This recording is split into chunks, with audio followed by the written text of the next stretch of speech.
So this is Wix, and it's basically going to be the series I'm doing, inspired by Wixo.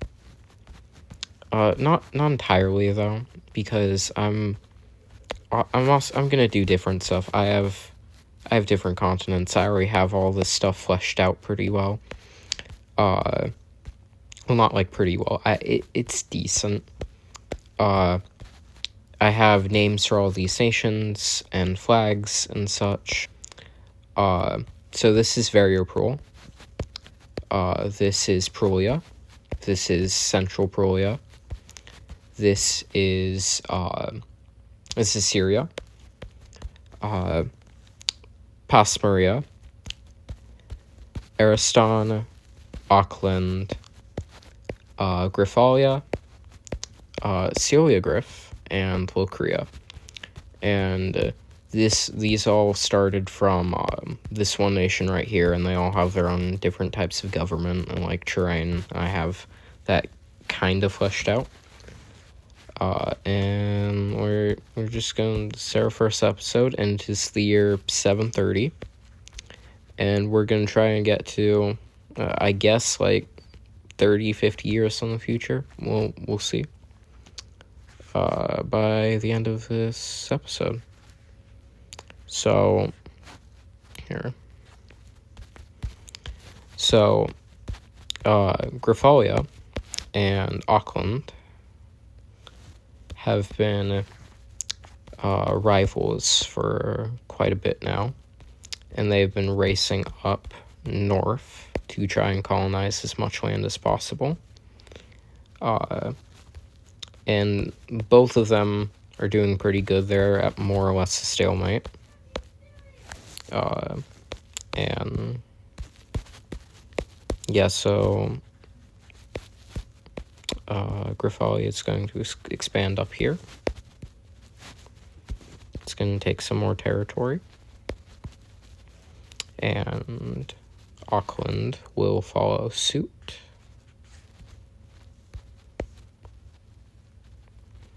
Expanding right alongside them, using the already in place infrastructure for like trading, and just makes it easier for them. So they start with just expanding along here. They would have preferred to have like an actual coastline out here, because they're a mostly coastal country. So they're going to be looking to try to get ahead as fast as they can and just keep going up, so they can maybe try and get a coastline. So they're just focusing on the edges here.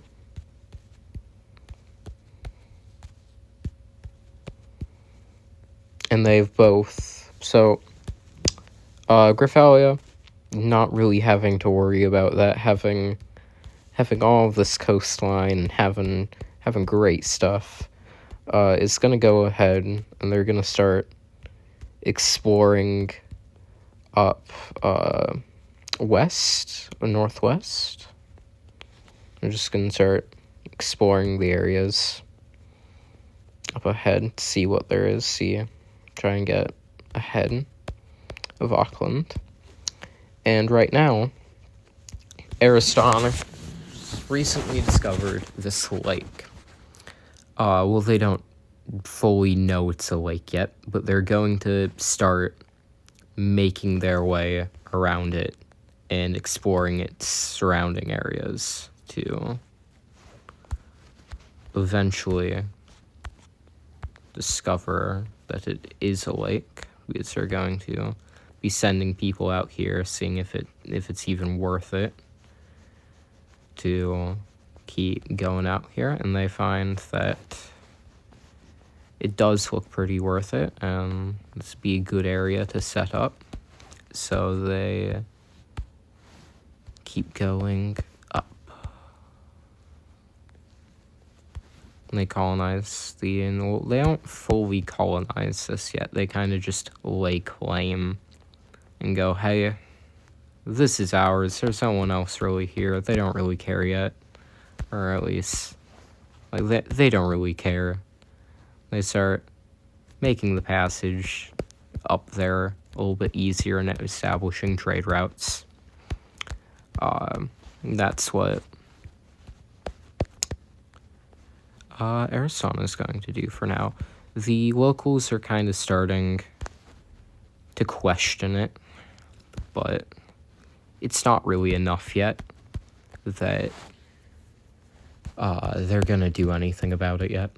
And Variopol, as they stated after, I believe that's the right color, after their revolution against Perulia and their succession, they're right now a military junta.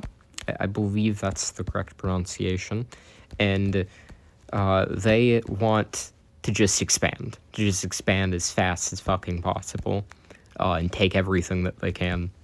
So they're just gonna just keep moving up the coast and colonizing new lands and such.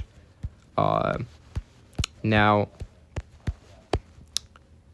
most of the leaders of this movement really started up in the most northern regions.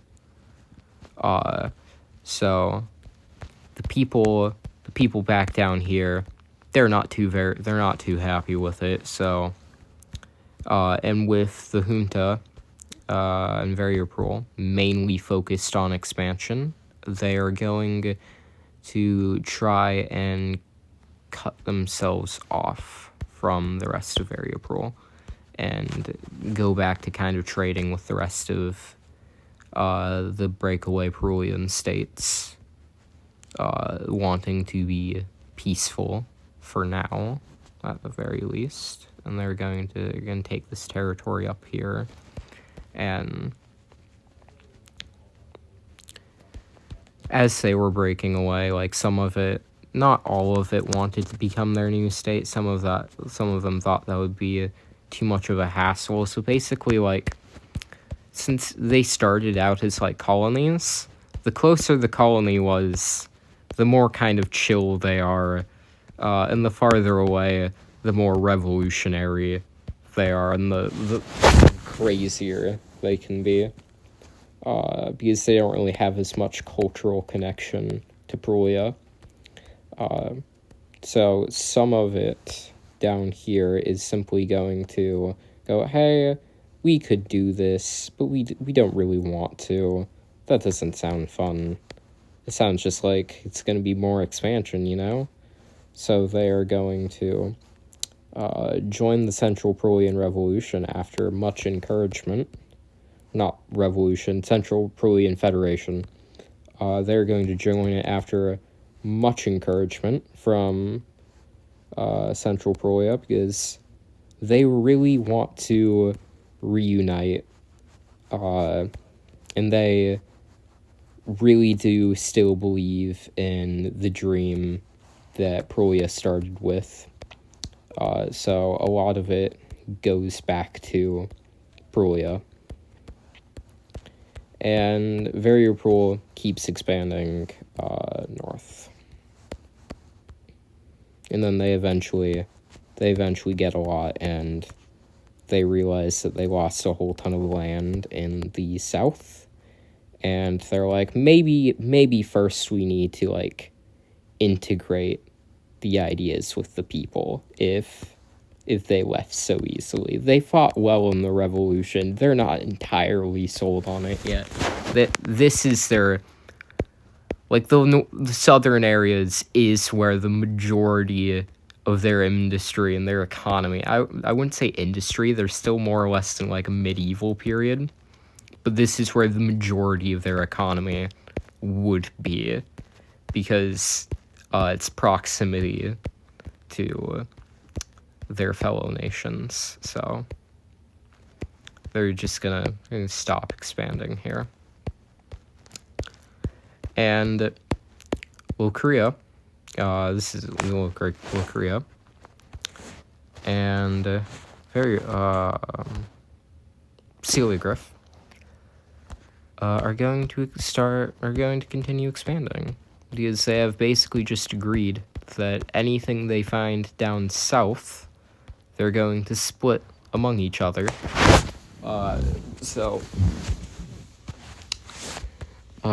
And Korea is heavily propping up Celia Griff because they want Celia Griff basically as a buffer state between them and Griffalia. Because Griffalia, they have no idea how far up it goes, and they are worried that they'll eventually turn their ambitions south towards Korea. So Celia Griff got formed basically as a buffer state, and Korea is very much seeking to strengthen them so they don't have to worry about Griffalia as much. So they help them establish some more territory down here along some of their pre-established settlements. And they go and put advertisements and do stuff in other nations to encourage people to come and help Celia Griff and settle there. And as they're exploring this new land, they're the first to really start capitalizing on, like, the whole, oh, it's a new frontier aspect. And they're going to very much use that to their advantage to get funding and to get people to come help them and such. And it works. It works for the needs that they have. And they're doing pretty good. So Korea isn't going to really be expanding much yet right now. However, so we got Prulia. We got the original Prulia over here, the Fork Nation. And they really like, so each of these coasts, basically different fish, right? And they all trade with each other because they get different stuff from their oceans or from their seas. And it's like three peninsulas, and they all get different stuff. So one of them, this big,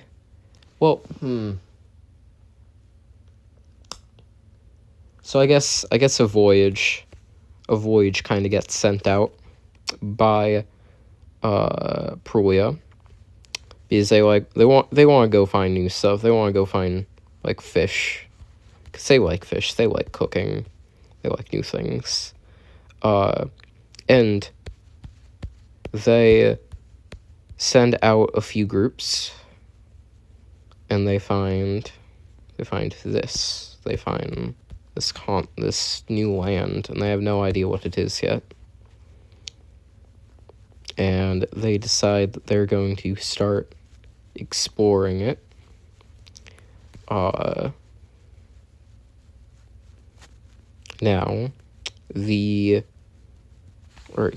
that's too much. That's too much. So they start exploring around the coasts, and so right now, I guess, like, Prulia is more or less like a pretty just inefficient republic of sorts. And is pretty inefficient. It's not very good. It doesn't represent the people very well. And decisions are just, things are hard to get done. And what happened is the current person in charge went ahead and established this colony out here and started exploring overseas. And then all the people heard about that, and they kind of just succeeded because they didn't care for territory. They didn't want any of that. So, and they hear about this, and they get not very happy, and they go like, just kill the guy. Like, he gets murdered by a mob, because people weren't happy with that. Yeah, they like put his head on like a fork and everything, you know? And like they kind of just forget about it. So these guys are stuck out here with no way of getting back. And it's like enough for like a colony, so they're like, well, fuck. I guess we're just out here now. So they kind of just start, and I think I'm gonna make them like, I'll make them pink. That'll work. And so they kind of just start going out here. They start going out here and like exploring. They want to start by establishing a decent colony, so they kind of just do what they know best. Well, it's not a colony anymore, it's a settlement, and they start just settling the coasts, and they just start settling the coasts with their colony. And stuff is pretty chill for now. So I said I would start the video at 7:30 and like end it at like, what did I say? Like 7:90-ish. So I'd say most of the rest of this is just going to be like, this is going to take most of the time. So I won't add anything yet because there are probably like a few other changes that would be good to make. But like they explore a bit more. They kind of know the rest of what's out here. Like they know the rest of these coasts and everything, and like they try like sailing about. Their boats aren't very good though. That's why they can't make it back to the mainland. Because this, well, yes, it looks like a very short distance. It's not. Or at least it's very treacherous. It's very treacherous. Because I made these kind of closer than I think I should have. So yeah. So Central Prulia is very happy with getting some of the lost territory back from these guys. And Variopol is working on getting their population more compliant with what they're doing. This is Past Maria. I don't think Past Maria is gonna do like anything at all. I think I'm gonna have, because I don't want one of my nations to kind of just be like sitting around the entire time. So I think what Past Maria is going to do is Past Maria is pretty close with Locria. Not so much Celiogryph. Like, they know Celiogryph exists. They just like don't really have any way of talking to them whatsoever. So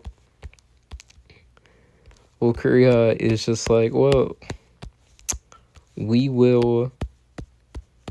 Past Maria is like a monarchy right now. Like, the monarchs want something, and they reach out to Locria and are like, hey, could you guys help us set up a colony? And Locria, it's like, yeah, sure, we can do that. We can help you. It's like, they're chill. They're chill. Both monarchs are pretty chill with each other. So they set up their first colony. And it's not big, but like, it's something for Past Maria. And they get their first colony. And their boats aren't very good. So like their colonial placement is very good either. So they kind of have to rely on trade routes and such, and like passageways, not passageways, but like, you get what I mean. Routes on land to get here, and they'll like arrive at ports here in Locria's northern coast to do that. So yeah, and right now, as red is going to manage. It's going to manage to finally get that coastline that it wants. It makes that final push forward that it needs to get a coastline. And it's pretty happy with itself. This big boost to morale, but it's not a boost to morale for everybody, exactly. Because right now, there are some areas that don't like that. They don't care. They don't care for the monarchs. Colonialism and like going up. They don't care about new lands. They're not seeing any benefits to themselves. So they're going to support it in large majority by both Locria and Ariston, both wanting to see Auckland fail. And I suppose, to an extent, Graffalia as well. But Graffalia's rivalry is stronger than that. They're not that petty. They don't really support the independence of this new nation very much. But they're not gonna outright oppose it. At least not yet.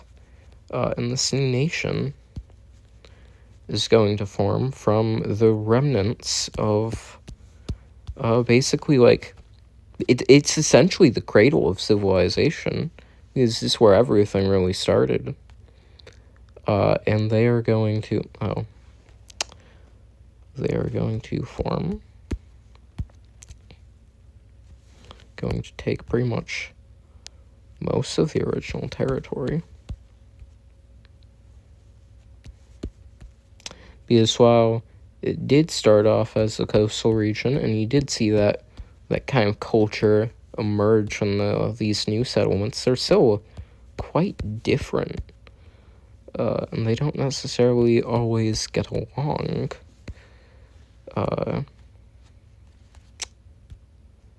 So this is they're going to succeed here. Oh, that did not work. That's, no, that's right, okay. So they are going to succeed.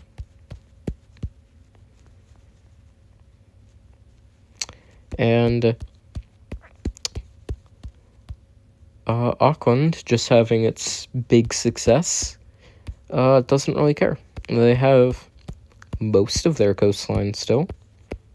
At least most of it. And they quickly, like, try and establish trade relations with this new nation. I will name them sometime later, just not here probably. Sometimes I just like use a name generator. I usually I think I use, it's called like Fantasy Name Generator or something. I use that sometimes. And then I'll like change it up a bit. Or I just come up with it myself, like Auckland and Graffalia and Celiagriff and Locria and Prolia were all mine. Ariston, like, came from, like, Aristine or something. And I named Syria not realizing it's a real country. It's spelled with a C, though, so it's different. Yeah, and then Variopol is just, like, I believe I just slapped the word for north from a random language onto Prolia, and just was like, yeah, this is Variopol. This is Variopol.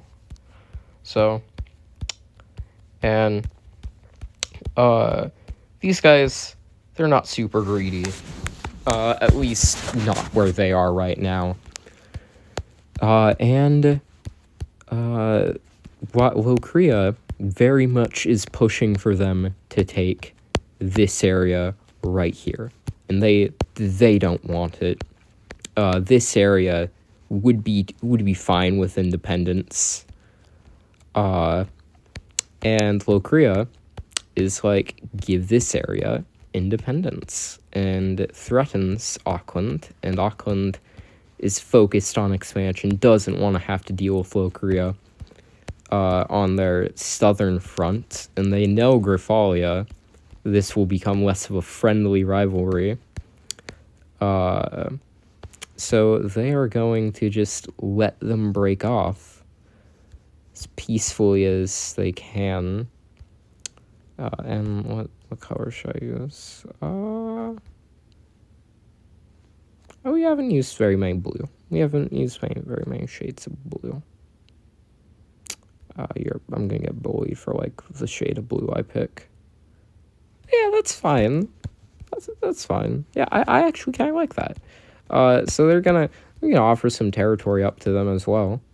Like yeah, we're not really using this. Here, you can have it. And they want.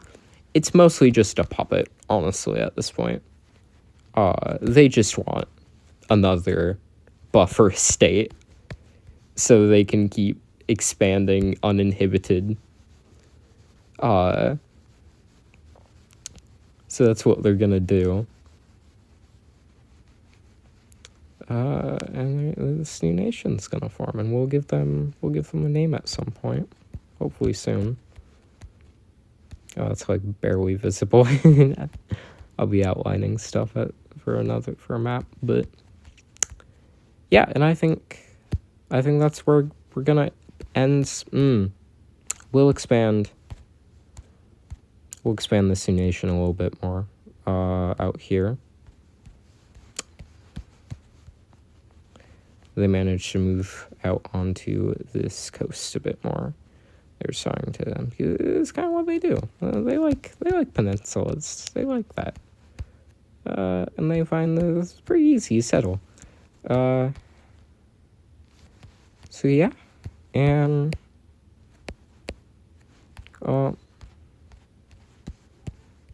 Ciliagriff starts exploring out here more.